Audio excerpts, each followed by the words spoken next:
Thanks for joining me again today. I've had a couple of requests about tyre pressures. So what I'm going to do is I'm going to show you right from the basics to all you'll need to know. Tyre pressures are pretty much the first rung on the ladder to tuning your car. How to improve the handling of your car, what difference it makes, different tyre pressures. But let's start off with the basics. Like I say, let's check the tyre pressures. Now on the City Bug, the manufacturers say that your tyre pressures should be between 34 and 32 psi. Where do you usually find your tyre pressure figures? What needs to be in the tyres? How do you know? Let's go and have a look in this door frame.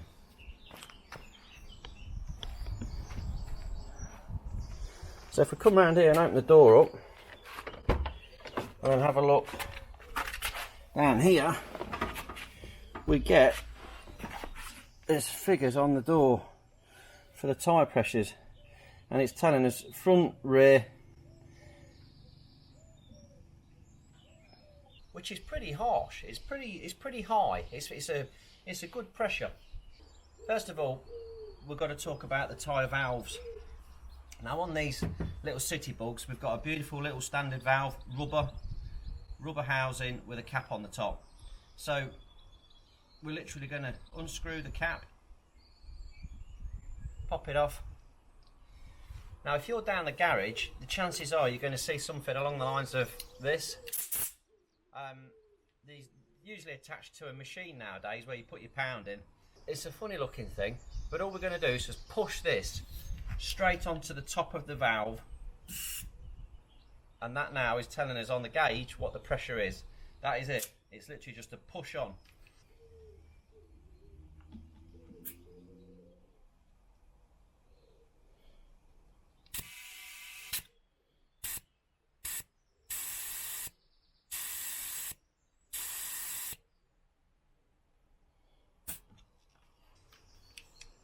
If you've got a car that's got metal valves that are actually bolted to the wheel hub, you find it on a lot of high-end cars.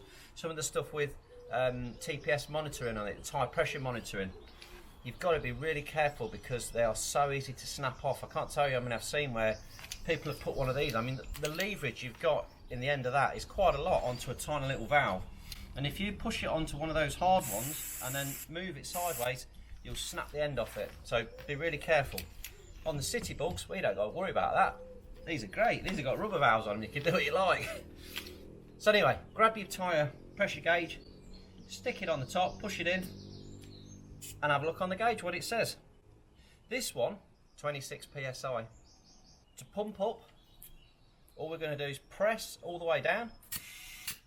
To deflate, you press it a little bit. So you just press it, keep looking at the gauge until your pressure's right. And that is it, simple as. Once the tyre pressure's right, we get the cap and we put it back on again. Move on to the next wheel. Now there are a few other different styles and types of gauges and noggins and ends. We've got one like this which has got a push clip on the side. So again, you push the clip on the side, you put it on, push, let go, and it locks on, and press it to release it. That's just another sort. If you're at home and you haven't got any of this kind of gadgetry, you've got a bicycle pump, same thing again, Schrader valve head on it, and we've got a little lever on the side. We put it on, press it on, turn the lever and pump away. There's no harm in using a bicycle pump to pump up a car tyre. 26 psi, this is well capable of doing that. It's going to take you a bit of pumping, but you know, hey ho, a bit of exercise, and then we pop it off.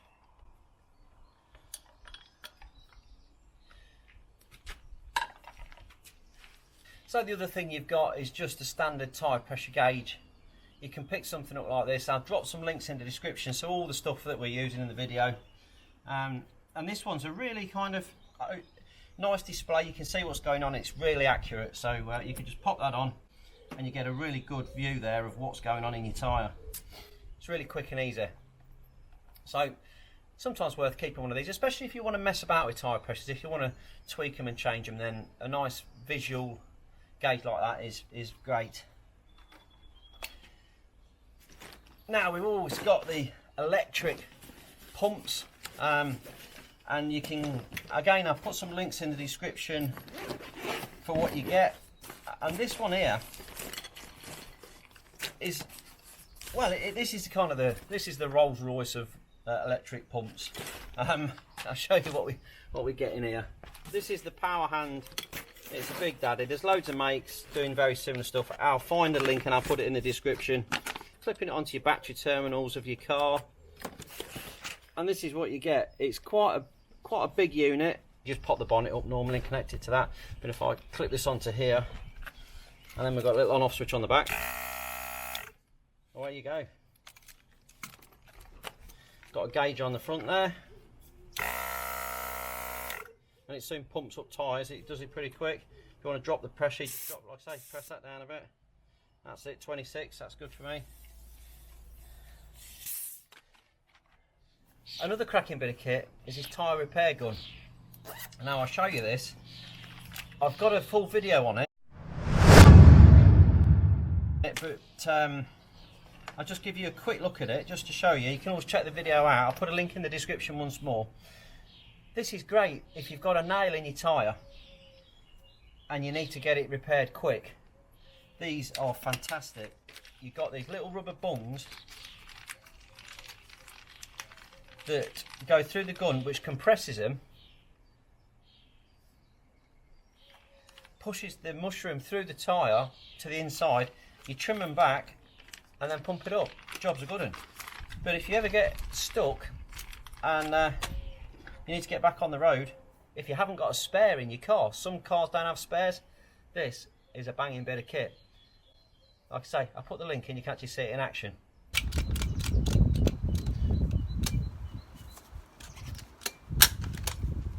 Pull it out, the whole lot, which leaves the bung nicely in the tyre. And then all we need to do then is just get the side cutters, give it a little tug, make sure it's right over to the mount, and then chop it off. And that's it, job done. But well worth having. Again, I'll put a link in the description for it. So the second thing to say then, do we want these tyres at 32 psi? It's a really harsh pressure. It's a lot of pressure in there.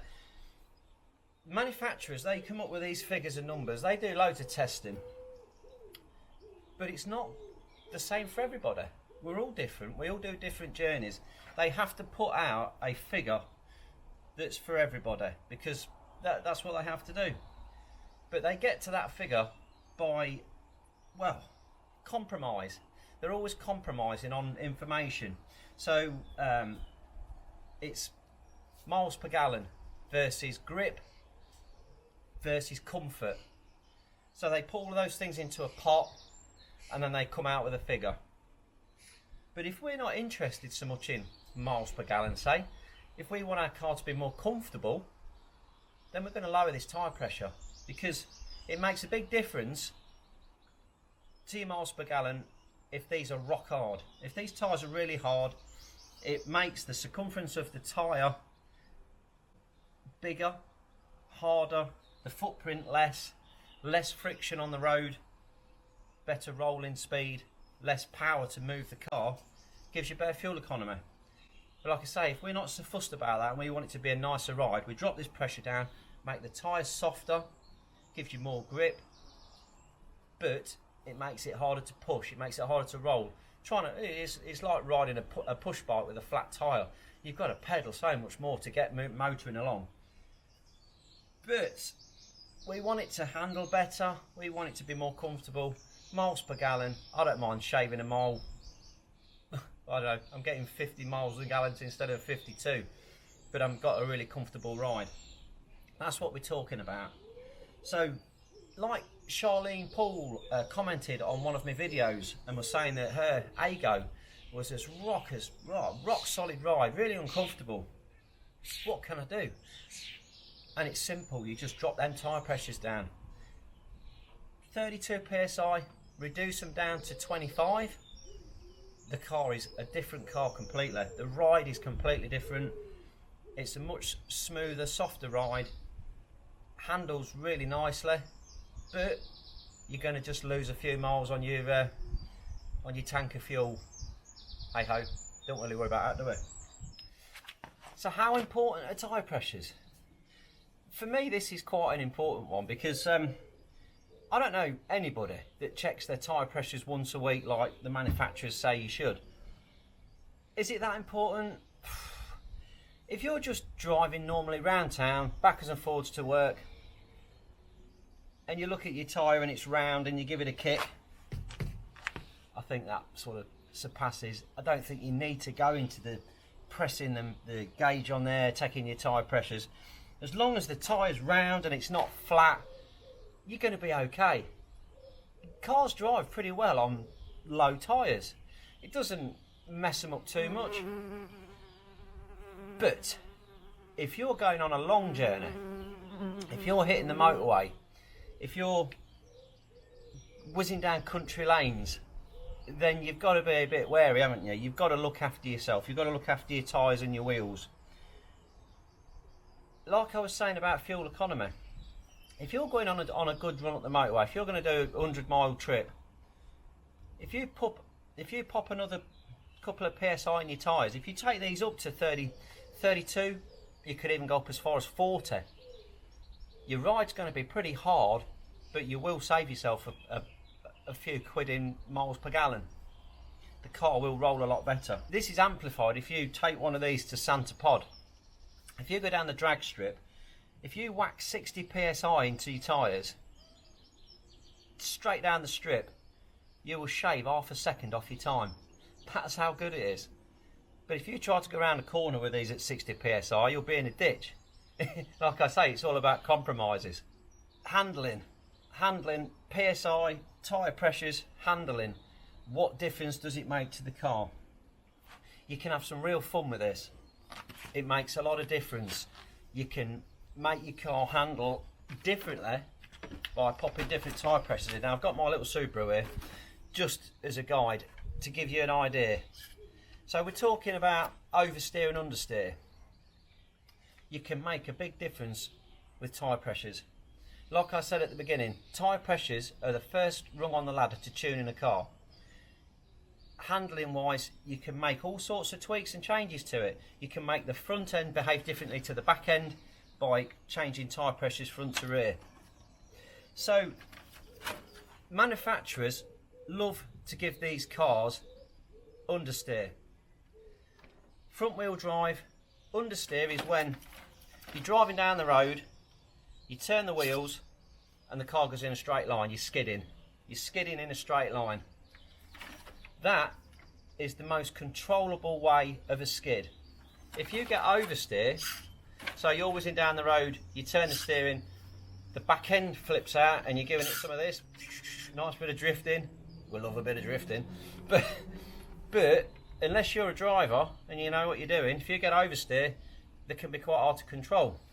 Not so much on a front wheel drive car, you know, they do pull back in quite well. But understeer is not the best way to go around a corner. You're losing a lot of speed. So what can you do? What is the key to it? Well, again, it depends on your wheels and tyres combination, because obviously every car's different, and we've changed this. We've put some different wheels on here. So straight away, the 32 PSI that it says on the door frame, you can chuck that out the window because we've got different size tyres and wheels. These are lower profile, slightly wider than the standard tyres. So we've got to change the tyre pressure to suit how we feel. There's no fixed figure anymore. You know, we've changed it. We've got to figure out ourselves what the best tyre pressure is. So for me on this one, general kind of tyre pressure for motorway use around town, bit of this and a bit of that, because I'm not going to be checking my tyre pressure every 5 minutes. I'm not that obsessive. 25 psi in the front, 25 in the back. On this one, works pretty well. But as a rule, front wheel drive cars for me, I like to have my rear tyre pressures considerably lower than the front. Because what happens, like I was saying, you go into that corner, if you've got slightly lower tyre pressures in the back, you get the sensation that they're going to boat out. And that sensation boats you out, and it almost feels like an oversteer. So as the car comes into you come to a roundabout, if the front end feels like it's going to slide, if you drop the tyre pressures in the back of the car, it will make the back end come out as well. So you get a real better sense of balance of the car, and also the car goes round a corner so much better if the back end just drops out slightly. When you're dropping the tyre pressure down, you're increasing the footprint of the tyre on the road, and you're also getting into the sidewall. If you could increase that footprint on the road, you're getting far more grip. But by reducing the pressure, we've given ourselves a bit of sidewall boat, so the car's going to feel like it gives you a bit of give at the back, so you got more grip, but it feels you get a lower braking point. You get a point where if you've got really high pressures in your car, you've got all or nothing pretty much. You'll be going into a corner. You'll turn the steering, high tyre pressures, everything's really, really good until the point that they slip and it will snap out, gone. If you've got lower tyre pressures, the car will be a lot more subtle in its movements. So you'll come in, you'll turn the steering, and you'll feel it. You'll hear it, you'll feel it in the steering, you'll feel it go slightly lighter, but it won't be instant. It's a lot slower and a lot more progressive, and you'll feel it going in, and you'll be able to control it better. So just by tweaking them tyre pressures, dropping them a bit, you'll give yourself a lot more feel as to what the car's doing. You'll feel it boating, you'll feel it going before it breaks out completely. But then you can't go silly. You can't drop them to a point where they're flat, obviously, because that will be that's the other end of the spectrum. So what we're talking, what's the spectrum? What we're talking? What's the highest pressure that I'd want to use, and what's the lowest pressure I'd want to use? Now, I used to work with a guy who was a pit crew for Bob Gerrard. Now, Bob Gerrard's an age-old racing driver, and we had many hours of discussions about these sorts of things. And he reckoned old Bob used to drive his cars round on 12 psi in his tyres because that's how he liked it. It felt good for him. He says he ate tyres because obviously they were so low. The heat that they were generating was making them more sticky, but then they wear out a lot more. So he went through tyres like there's no tomorrow, but it was how he liked to drive his cars. And for me though, I'm talking 15 minimum. Oh, you could go to 40, probably it's a real push. I wouldn't be putting, not in a standard car, but if I said 40, so anywhere between 15 and 40 psi is what you can play with. What I would be saying to you is though, you don't go different front and you don't go different rear. You've got to put the same pressure in both the front tyres and the same pressure in both the rear tyres. But you can put different pressure front to back. That's the kind of rule of thumb there. But if you want a bit of fun, if you want to get one of these tail happy, you want to get it in a controllable sort of drift mode, stick yourself 25 psi in the front, 18 in the back, and have a go round some roundabouts and just see how it feels, and you'll notice a massive difference. For comfort, I think a nice sort of anything between 20 and 25 front and rear. The car will drive really nice, handle nice. You'll lose a little bit of fuel efficiency, but I'm not so fussed about that. I hope that's been of use. I hope you've picked up anything or some information from there that might be of use to you. The motorist purist out there will be absolutely cringing in what I've just told you, and they will be pulling their hair out, and I'm sure I'll get some comments, and I love the comments. Drop me some good or bad, I'm really not fussed, just bang them in there, love your comments. We've all got different opinions on these things.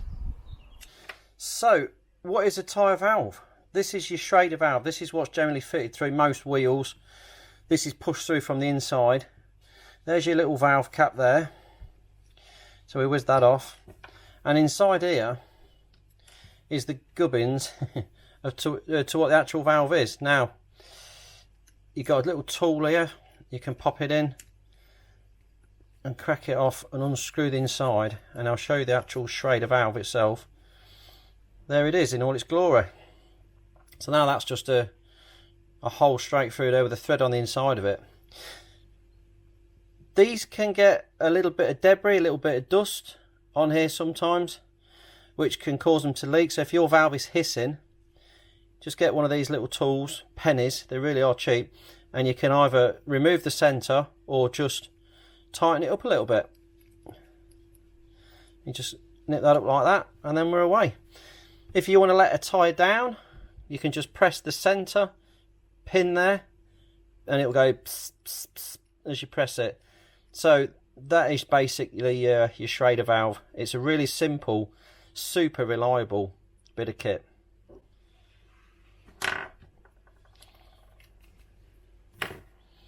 Tyre pressures, they are the first rung on the ladder to tuning your car.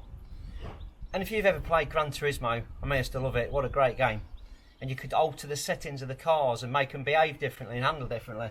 That is exactly what you can do. If you've got a little city bug, these are the perfect car to experiment with tyre pressures. Tweak your tyre pressures, alter them, go for a drive. Take it down the road, go around a few roundabouts and just see how the car behaves, see if it handles differently. Learn your car, learn how to drive, learn how to handle a car. Alter them tyre pressures around and see what difference it makes. It's really interesting stuff. And trial and error is the best way to learn. It really is. You're not going to cause yourself any damage. Well, unless you wrap it around a lamppost. But just take your time. Slowly try things and see what happens. See how it behaves. Like I say, it's a great car to learn how to tweak and tune, and tyre pressures are the first thing you can do to make a difference to how the car behaves. Well worth having a play with. What's your tyre pressures? What are you putting in your city bug? Drop me a line and tell me what you found. What's best for you? Have you had an experiment? Have you been messing about with your tyre pressures and found a good combination? I'd love to know. And like I was saying, different wheels, different tyre sizes. It's all different, and you have to change it. You can't run these at the same pressure as what you would the standard tyres, because, well, the makeup's different now. We've changed it completely. So I hope you've enjoyed it. We've talked about the tyres, we've talked about tyre pressures and the differences it makes.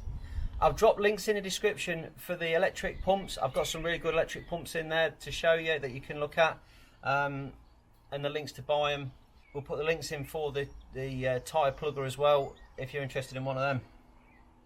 If any of it's been any use to you, if you've enjoyed the video, drop me a little thumbs up, like, subscribe, and thanks for watching.